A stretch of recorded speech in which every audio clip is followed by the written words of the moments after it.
અમદાવાદમાં સાબરમતી નદીના સફાઈ અભિયાનની શરૂઆત થઈ ગઈ છે, પરંતુ આ નદીની સફાઈનું અભિયાન છે કે નેતાઓનું ફોટો અભિયાન, તેને લઈને ચર્ચા શરૂ થઈ। કેબિનેટ પ્રધાન ઋષિકેશ પટેલની ઉપસ્થિતિમાં અભિયાનનો પ્રારંભ કરાયો। આ સમયે મેયર સહિત એએમસીના તમામ પદાધિકારીઓ, ધારાસભ્યો ઉપસ્થિત હતા। મુદ્દો એ છે કે તમામ એનજીઓ અને શહેરીજનો સવારે 7 વાગે સફાઈ માટે પહોંચી ગયા, પરંતુ કેબિનેટ પ્રધાન ઋષિકેશ પટેલ તો 8 વાગે અભિયાનની શરૂઆત કરાવી। નેતાઓએ 15 મિનિટમાં ફોટો પડાવ્યા, વિડીયો ઉતારાવડાયા અને ત્યાંથી નીકળી ગયા। સવાલ એ છે કે શું નેતાઓ માત્ર તસવીરો માટે રાખવામાં આવ્યા છે?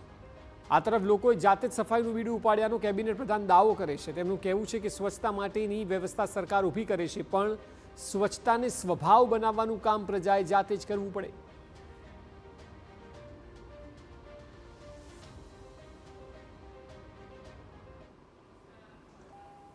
આ મહિનામાં લગભગ દરેક જગ્યાએ ગામડાથી તે મહાનગરપાલિકાઓ સુધી આ સ્વચ્છતા અવેરનેસનો કાર્યક્રમ અને સ્વચ્છ ગામડું બને, સ્વચ્છ મોહલ્લા બને, સ્વચ્છ શહેરો બને એનું અભિયાન જે હાથમાં ધર્યું છે, એના કારણે સ્વભાવ સ્વચ્છતાનો લોકોનો બને।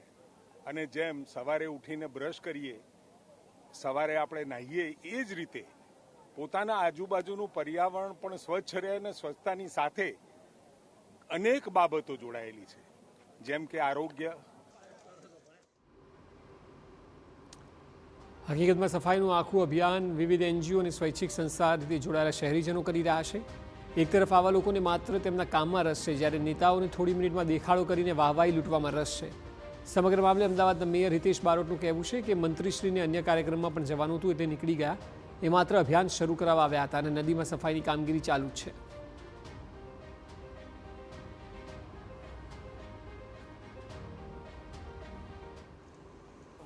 સાબરમતીનો સફાઈ અભિયાન કરવામાં આવ્યું અને તે સફાઈ અભિયાન માત્ર ફોટો અભિયાન બની ગયું। આપણી સાથે મેયર છે, તેમની સાથે વાત કરીએ। ખાસ તો સાબરમતીનું જે સફાઈ અભિયાન હતું, વહેલી સવારથી લોકો આવ્યા, 6 વાગ્યાથી આવ્યા। મંત્રીશ્રી ખૂબ જ મોડા આવ્યા, 8 વાગે આવ્યા અને 8:15 તે જતા રહ્યા। લોકોનો જે ઉત્સાહ હતો કેટલેક અંશે નારાજગી હોય તે પ્રકારનું જોવા મળ્યું। સફાઈ અભિયાન હોય તો લોકો વધારેમાં વધારે જોડાય તેવું હોવું જોઈએ ખરું?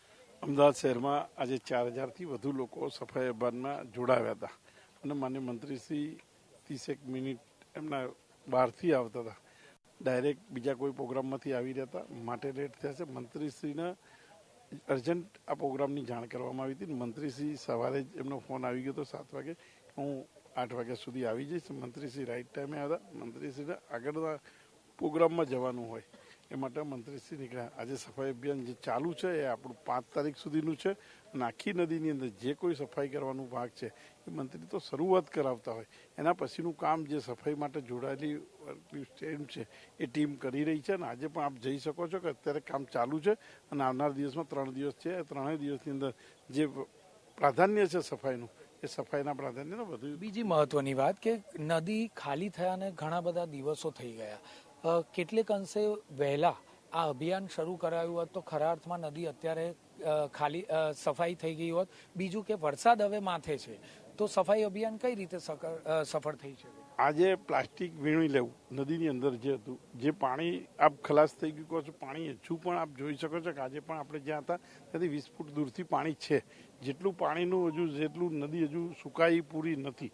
નદીનું જે રીતે લેવલિંગ આપણે કરવામાં આવી રહ્યું છે, જે સફાઈ કરવાની છે, જે જરૂરિયાત છે, એ આજના આવનાર પર્યાવરણ દિવસના નિમિત્તે આપણે આ શરૂઆત કરી હતી અને શરૂઆતના ભાગરૂપે જ આપણે પર્યાવરણના 5મી તારીખથી પર્યાવરણ દિવસ નિમિત્તે હોય છે, એની જગ્યાએ આપણે આજે 2જી તારીખથી શરૂ કરી છે। પરંતુ મહત્વની બાબત છે કેટલીક જગ્યાઓ પર થયેલા અટકેલા કામો વહેલી તકે શરૂ થાય તે પણ એટલું જ જરૂરી છે।